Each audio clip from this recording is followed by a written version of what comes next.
Great. One. Am I on here? Yes. And I hope you've got your ear things, for goodness sake. I was sort of interested, the last guy was saying that, of course, price is important, but there's a lot more involved in people's minds when they're buying food products. So what about Catalans? What's the most important thing to Catalans when they're buying food, would you say? Is it just price, or is it more than price? Is it really just price? Or is it more? Are you really that sophisticated? It's not about price. Supermarket people might say it's about price. But of course, it's way more than price. And you've got it in Catalan, I've got it in English. Yes, it's about price, but also it's about taste. We put food in our mouths, and we should only put stuff in that really tastes good. It's about convenience. It's the convenience of buying, convenience of preparing, convenience of eating, convenience of disposing. It's about the audience. Is it a family meal? Is it a special friends meal? Is it the boss is coming around meal, so it better be really good to impress? Is it a special lunch? Is it a just ordinary lunch? There are so many things to consider when you look at purchasing food. So yes, price is important, and in many cases it's the most important thing, but there are lots of other things. But what this conference is about, as I understand it, really, if you're talking local food, and in particular, it's about the story. And actually, interestingly, producers typically aren't good at telling stories. What they're good at is producing. And they produce, and their preference often is to push it between their legs and hope somebody picks it up the other side. So I think, step one is learning to tell stories. And what are the stories about? The stories about provenance. And we can use the same words that we use in the wine industry. It's about terroir. It's about that local story. It's about season. It's about tradition. It's about heritage. It's about the production system, how we actually produce the product, whether it be organic or whether it be conventional. It's so much. And something which sort of really interests me as I look, I'm not a Catalan specialist, as is obvious, but I do get around the world, and I'm interested in consumer trends. And I notice every time I see a consumer trend, a big mega trend going in that direction, I can guarantee there'll be another consumer trend going in the opposite direction. Not necessarily of the same size, but still important.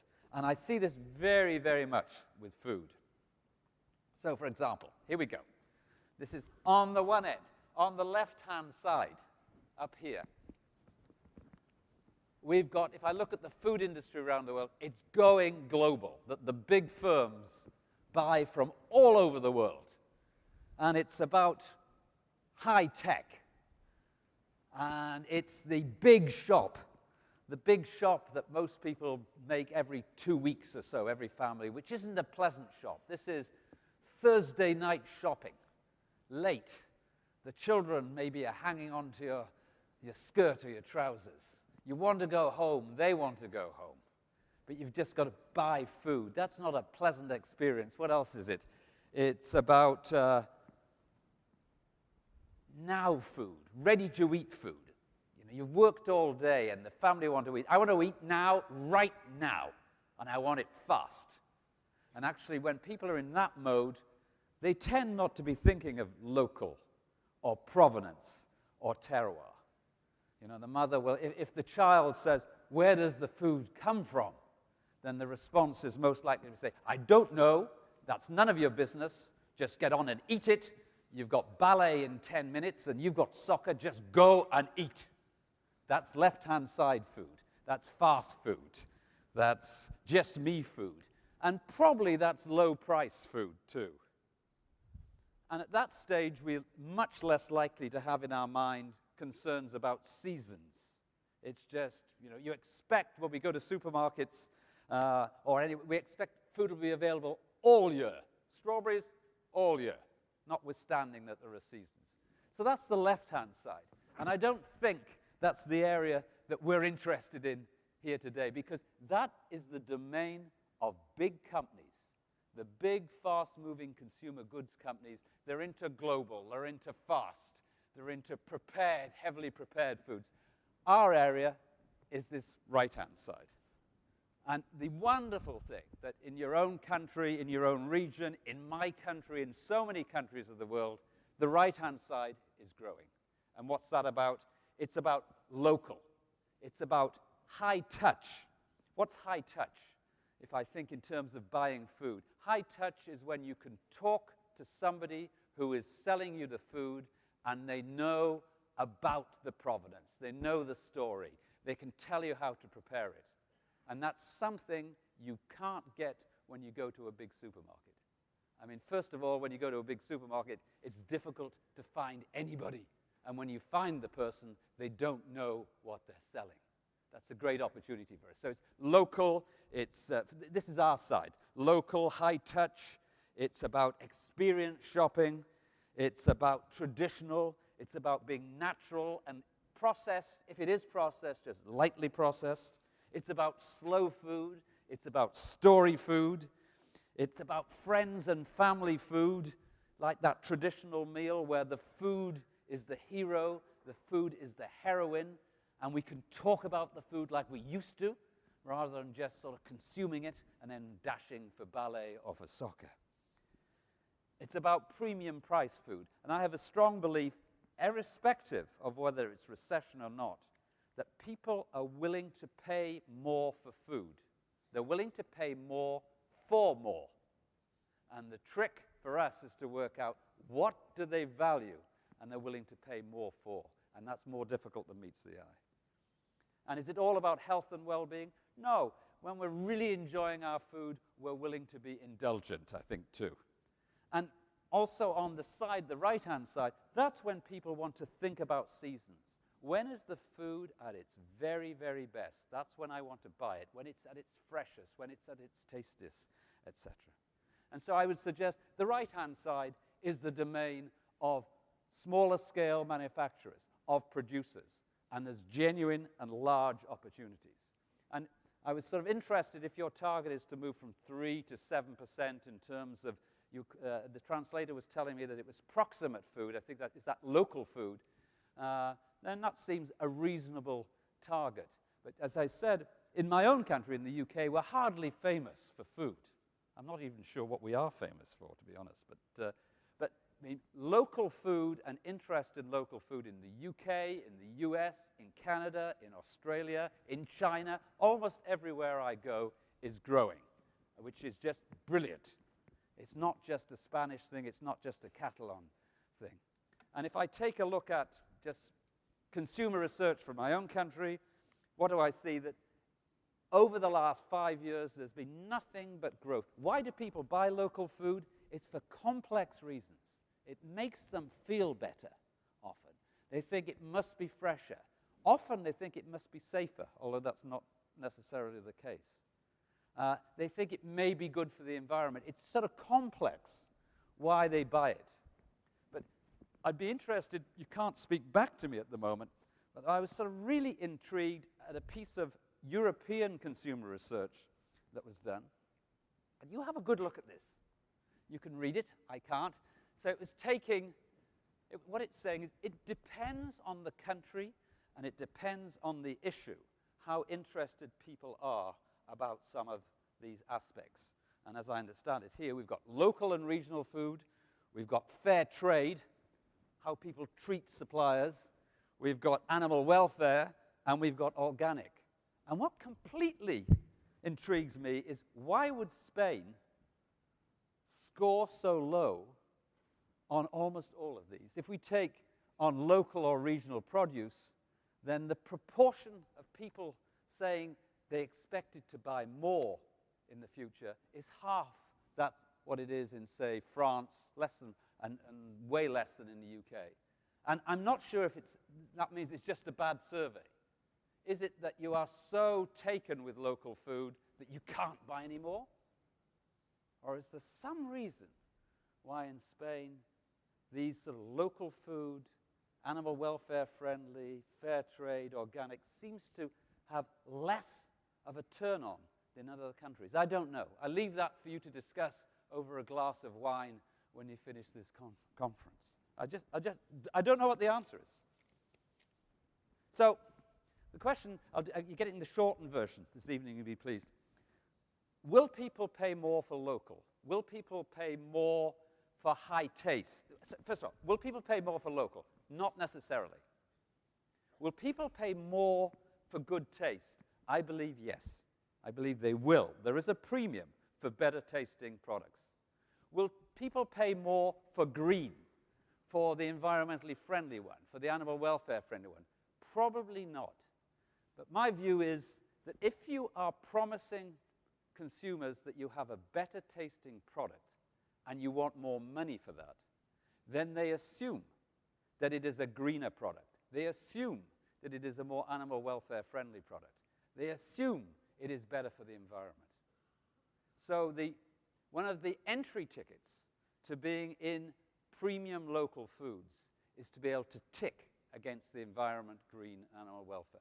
They won't pay more for that unless it tastes well, and then they'll pay more, I would suggest. Excuse me. I'm just missing a couple here. What else do they want? I mean, again, as I look around the world, and you have such a fine heritage in Spain and in Catalonia of great food, but increasingly you can see a resurgence of interest in food, and people want food that haven't been messed with. Now, the other day, I was flying between London Heathrow and Chicago, and I had lunch. I mean, to my shame, it was on British Airways. And my dessert, my sweet, was chocolate mousse. It was white chocolate mousse with raspberry sauce. I was sort of eating it, and it was okay. You know, it was airline food. With airline food, often the menu is better than the meal, if you see what I mean, you know. What they say you're going to eat is more tasty than the meal itself. But as I was eating the chocolate mousse, I happened to look at the ingredients, and those are the ingredients in the chocolate mousse. And I was sort of appalled. I mean, my memory of chocolate mousse when my late mother, made chocolate mousse was she took chocolate, cream, eggs, and sugar, and mixed them together, and that made chocolate mousse. And I can't remember where she put in the diglycerides and the calcium phosphate. It must have been when my back was turned. So as I look, if we're talking local, if we're talking high taste, people want food that hasn't been messed with. And I see that that's a trend right around the world. Here's a lovely ad which I can translate for you. It's for bread. And what does the headline say for the translators? They say, no one ever says, sodium steroyl lactylate. No, they don't. We don't want that stuff in our food. Or if I take a lovely tomato sauce product that I saw recently, it's pepino tomato sauce made with stuff you can pronounce. It's a great line. That's what they want. If we're in local, if we're in premium, it's food that hasn't been fussed with, I would suggest. Excuse me, going on here.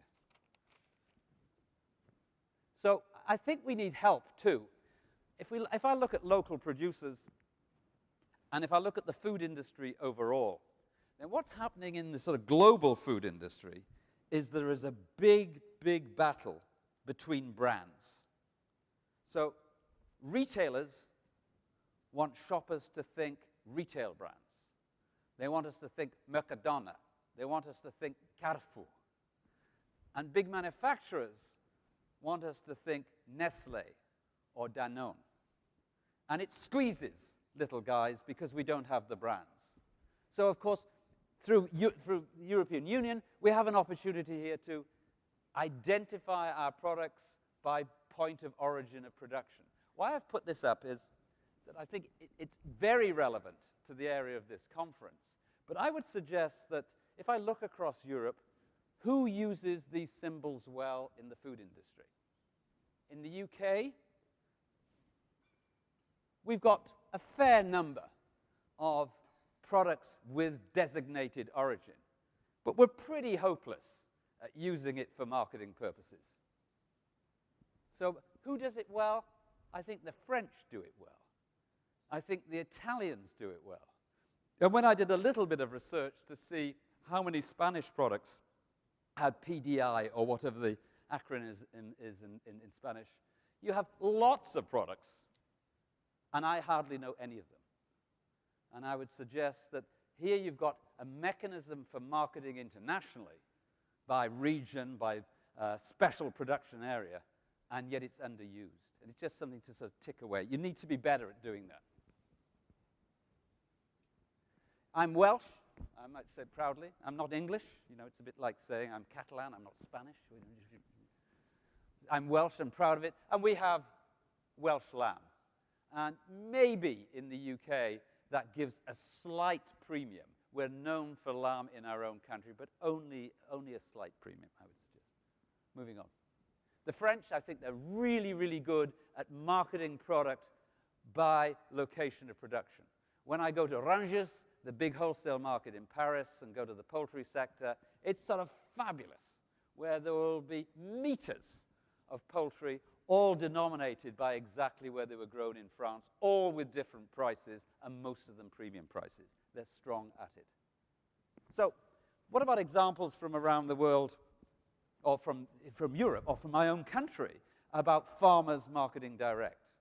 I mean, from what I understood of the previous speaker, we're talking about farmers, perhaps going through local markets, so it's farmer through to consumer. Well, yeah, that's one way, but here's an example from Northern Ireland. I was talking there the other day. Here's a farmer who is producing potatoes, turnips, swedes, carrots, you know, pretty basic, boring food products.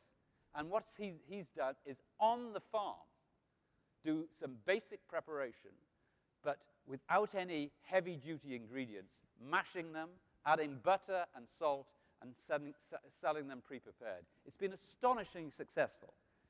Does he go direct? Does he and she, do they go direct to the consumer? Not at all.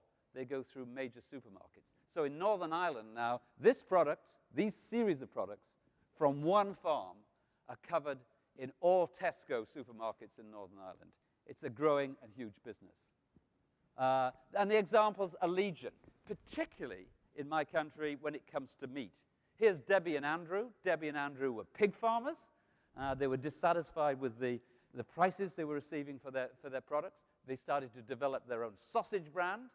And what this is about is just strong food marketing.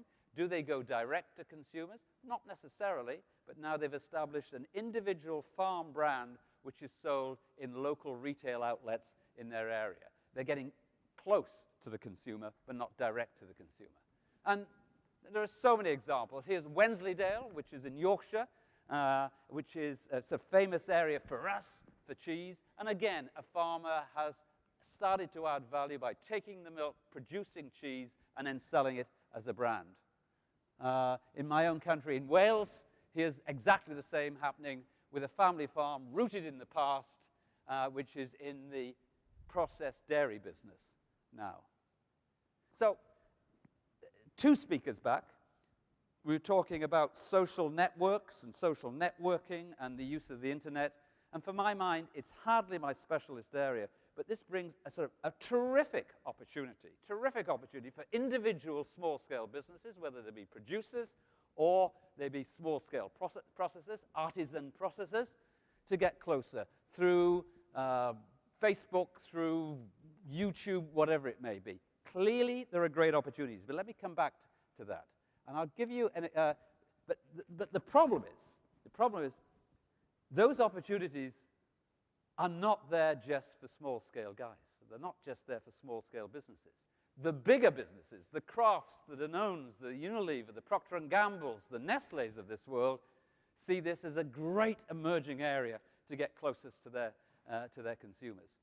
In the UK, PepsiCo, it's the same in Spain, is the largest producer of chipped potatoes, of chips, or we call them crisps in the UK. using the internet, they've asked their consumer base, their customers, to come up with new flavors for crisps.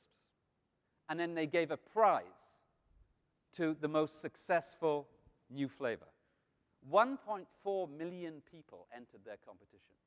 That was just using their website and Facebook. I mean, astonishing successful. So this social networking brings real opportunities for small-scale businesses, but large-scale businesses know, and they're on the case. However, here's just a little mini case study. So I live in Wales.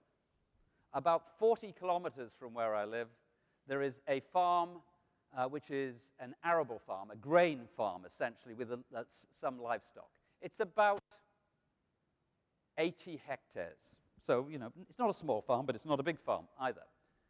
The farmer's wife is called Heather. And Heather thought, going back 5 years, that's all, 5 years ago, she thought she'd try and help her husband with earning a little more income for the farm.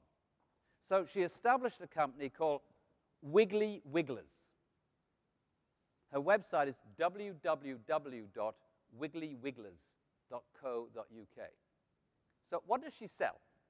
She sells worms, you know, little worms, and the earth that earthworms eat and then excrete.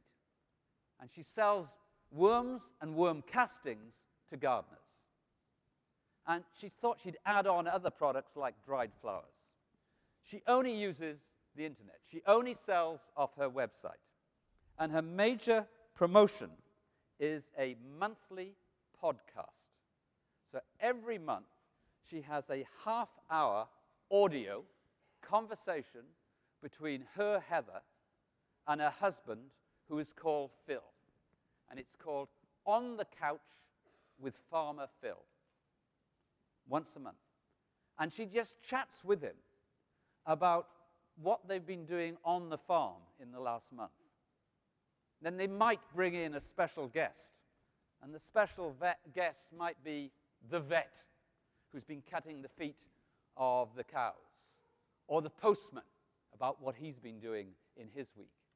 And when I talked to Heather and said, how are sales going? She's been in business for 5 years. And where does she get most of her sales for the dried flowers? She said, we do particularly well in Japan. I said, what? In Japan? Her sales, about 6 million euro. Makes way more money than the rest of the farm. It's all based on internet and just innovative marketing. It's so brilliant. If you get a moment, www.wigglywigglers.co.uk. So there are so many examples from the UK. Here we are, Welsh Farm Organics. As I said, you particularly see this in the livestock sector, where individual farmers say, through the internet, I can now link to my customers. Come back to that. It's more difficult than meets the eye. Pigs. Here we've got plantation pigs. I love the line. The good line here, excuse me, just if I can see what it says in English. It's superior meat from pigs with superior lifestyles. Just brilliant. Absolutely brilliant. And there's example after example of this, which are all sort of internet-based. This particular one, Farmer Copley isn't a farmer at all, but what Farmer Copley does as a business is market direct on behalf of other local producers to consumers. So it doesn't have to be farmer to consumer. There are other models. This is a good model for my mind. Again, just more and more examples of those going direct to the consumer. This is from Australia for Wagyu beef, where an individual farm is selling direct to consumers in Japan once again. And that one doesn't come out well, so I'll go on. And this is a business in the US, Harry and David, that started as an orchard. These were apple and pear growers, brothers, Harry and David, selling direct to consumers. It now turns over something like $150 million. It's a huge business. But if you look at their advertising, it still looks as if it's Harry and David packing apples every morning. Not at all. Not at all. And again, back to the UK. Remember, I'm allowed to speak about the UK. I come from the UK. What's sort of really intriguing is that With the growth of interest in local food, major supermarkets have got on the case and thought, we better be offering local food at the local level or we will miss out on an emerging trend. So here, Waitrose, which is a small-scale retailer, it only has 5% grocery market share in the UK, but it's still very influential. It will sell local farmers' produce through 1 or 2 stores. So they're down to that level. So supermarkets now are sort of pushing into this local area to add the competition. But the good news, I mean, I really love this, and again, sorry, 1 minute. The good thing is that farmers are back in fashion, and it presents us with this sort of brilliant opportunity. If I look around the world, 5-10 years ago, farmers were pushed to the background. You didn't know who produced the food. Increasingly now, farmers are to the forefront, and all the advertising shows that. This is advertising for bread in the UK. It's a farmer, for goodness sake. For fresh produce, it's a farmer. Here's Unilever. They're talking about farmers. Here's McDonald's, who want to show people around the farms of where the eggs are produced. So farmers are back in fashion, and that gives us a wonderful opportunity. 1 minute now. So what's my summary? Good news. Farmers are back in fashion. There is increasing opportunities to go direct to consumers, but that requires producers to know who their customers are, what they want, and how they can service them. And in history, we haven't been good at that. Most producers, I would say, and I'm sorry to disappoint, should concentrate on producing. That's what they're best at. And let others who are professional do the sales and marketing, but try and get the quickest route to market that they can. If they want to go direct, then they can go through low-tech farmers markets, or they can use the internet, social networking, etc., which I think is the future. But it comes back to understanding the fundamentals of marketing. What do my customers value and are willing to pay a premium for? And most people just don't know that. Where are my customers? How can they access them? And once you've found that out, is to doggedly track them down and sell them products.